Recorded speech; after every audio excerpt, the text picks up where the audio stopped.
Okay, welcome everybody to yet another weekend marketing analysis where we are very quickly going to be deciding on what directional buyers we are going to be concentrating on most of those pairs that are giving some clarity in terms of the next directional move. Okay, all right, so without waste of any time, we are quickly going to look into those pairs. But first, let's look into the Forex Factory economical calendar to see those high impact news announcements that are scheduled for this upcoming trading week. All right, as you can see here, we have a few high impact news announcements, fundamental events here.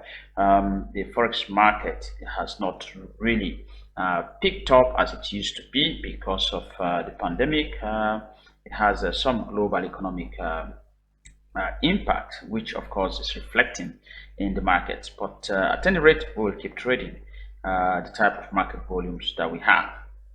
Now, you need to pay attention to this high impact news announcement as they have been scheduled for this upcoming trading week. Make sure you are not trapped, especially if you're an intraday trader or a scalper. You have to be very careful with this news announcement. We'll keep this on our notepad and ensure that we trade safely. All right, let's move into the chart very quickly to see those pairs. It's indeed an interesting market ahead. I am anticipating an interesting trading week and, of course, a profitable one to come. So let's take the first pair, which is the sterling pounds against the Canadian dollar. This is the monthly time frame.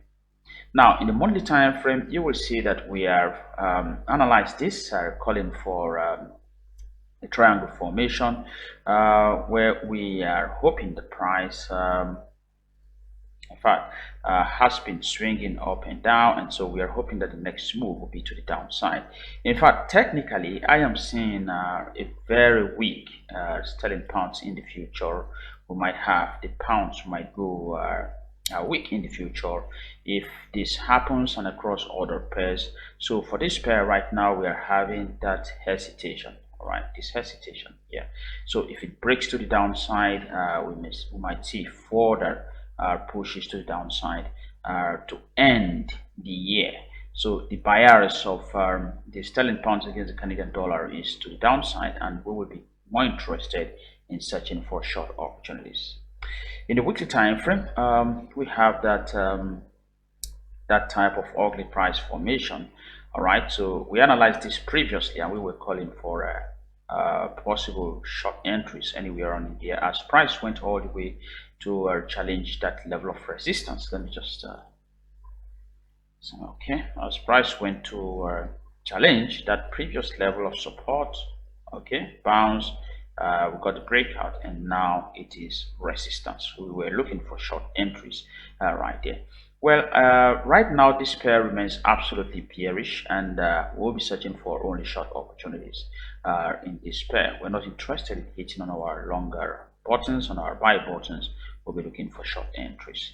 In the daily time frame, we are also anticipating a flat bottom triangle with this level here as resistance and this one here as support. Price should make further pushes to the downside in the sterling pounds against the Canadian dollar. So keep an eye on that. Hopefully we will see the push to the downside. All right, let's move on to the next pair, the New Zealand dollar against the Canadian dollar. Well, we are holding a trade here. We are hopeful that we are going to keep seeing that push to the downside. The reason why we went short first is that price is trading around the monthly axis of resistance. You can see those bounces, you can see the trend line as price kept reacting off that level, and so we are looking for short entries in this pair.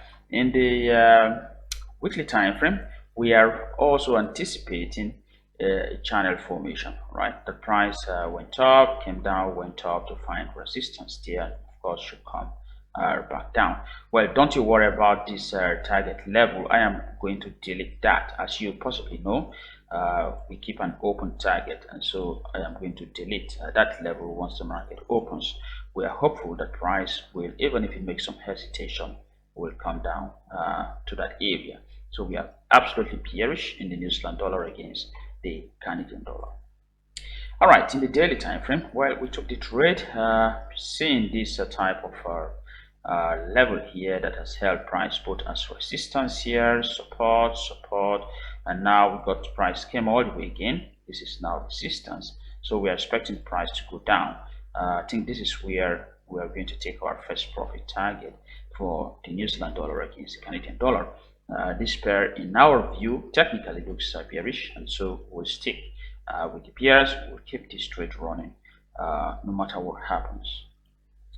All right, so that's it. Let's move on to the next pair, the American dollar against the Swiss franc. Well, for last week we scored a loss in this pair. Right, we went short somewhere in the forward time frame, scored a loss, but then that was more of stop loss hunting. So we are very on this pair. We have our eyes on the American dollar against the Swiss franc. We're expecting price to make pushes to the upside. Sorry, let me take out this notes. All right, so we're expecting price to make pushes to the upside, possibly retesting the trend line. So in the weekly time frame, well, nothing really clear, but then we are still very hopeful the price will push to the upside. Our bias here is to the upside. Okay, so let's hope and see what's going to happen there this week. I am very confident that we'll be looking for entries. Again, another entry in the American dollar against the Swiss franc. We will let all members of the VIP channel, right, all members in the live trading room, know where we are going to take our entry in the American dollar against the Swiss franc.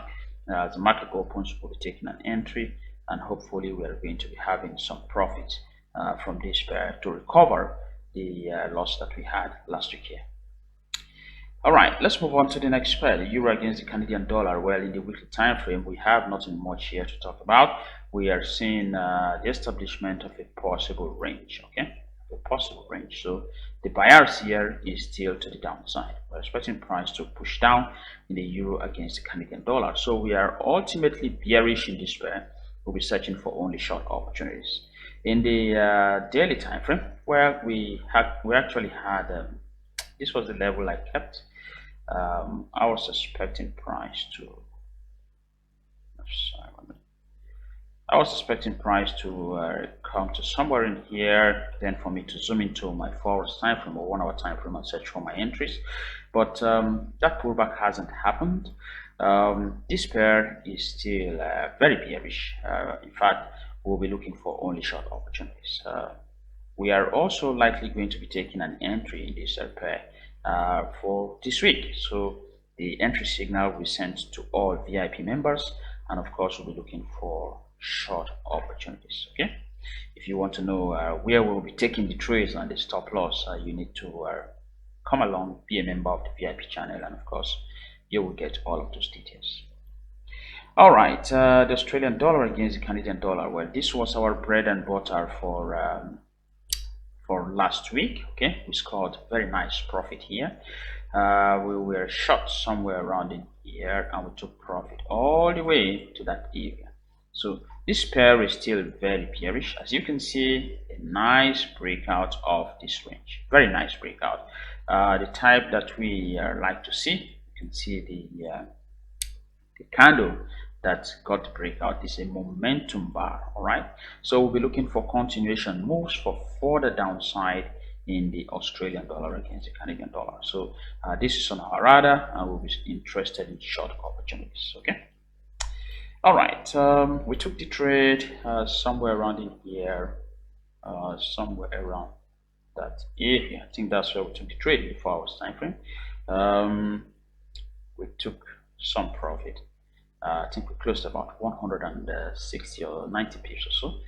All right, we will look into that much later, but it was quite a profitable trade. Okay, all right, why I brought this pair up again is just to show you that it has broken a nice range, and so it is not over. We'll keep searching for more opportunities to the downside. All right, the Australian dollar against the American dollar. This is the daily time frame.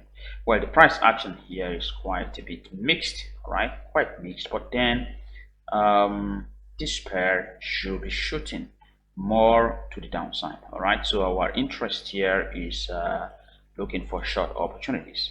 The price action in the monthly time frame, I don't know how to squeeze this pair for you to see. If you connect the highs, all right, you have a trend line. Looks like price is going to make a fake breakout at that particular area. All right, so looking for short opportunities at that zone is a very healthy decision, and so our bias for this pair is more to the downside.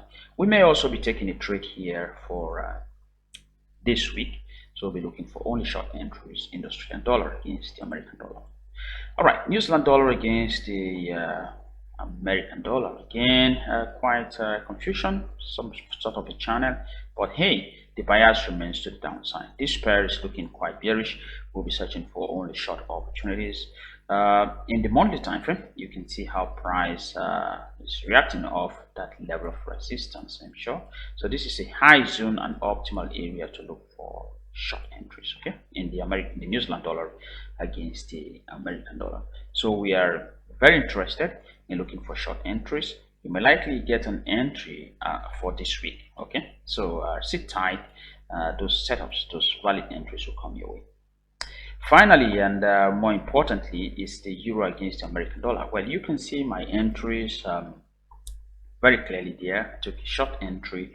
That pair, this trade has been running for several days. All right, I took the entry. I think it has run for let me see, 1 2 3 4 5 6 7 8 9 10 11 12 13 days. 13 days. All right, that's been running for 13 days. Well, I see every of my trades as an investment, and I need to let it grow. Okay, price came up all the way close to my stop loss level, but I wasn't shaken because I am more confident in the strategy and I believe in the direction. So hit that area, and we are now seeing price coming down. Well, most traders, as soon as they are sitting in a little profit because their stop loss has been threatened, they will want to close the trade out completely. Well, I don't do that. I am going to let this trade run in full. All right, I am hoping to see more downside in the euro against the American dollar. Okay, so I just shared this setup with you just to let you know how I stick to my trading strategy rather than close the trade halfway because price went against my entry for some time before coming back down. Okay. All right, so that's it. Euro against American dollar, still very bearish. Hoping to see price drop further to the downside, not maybe beyond this stop loss, this profit target area, but I am optimally bearish in this pair. And if I have more money, I will keep selling the euro against the American dollar. All right, so that's essentially it. Thanks for watching. If you have questions or contributions, please feel free. Send them across to us, and of course, we'll be very happy to respond to them. We are on the Telegram channel. We are available. Make your inquiries. You can join us. We can trade together and be very profitable. I can assure you that. Okay. Thanks again. Have a profitable trading week ahead. Bye-bye.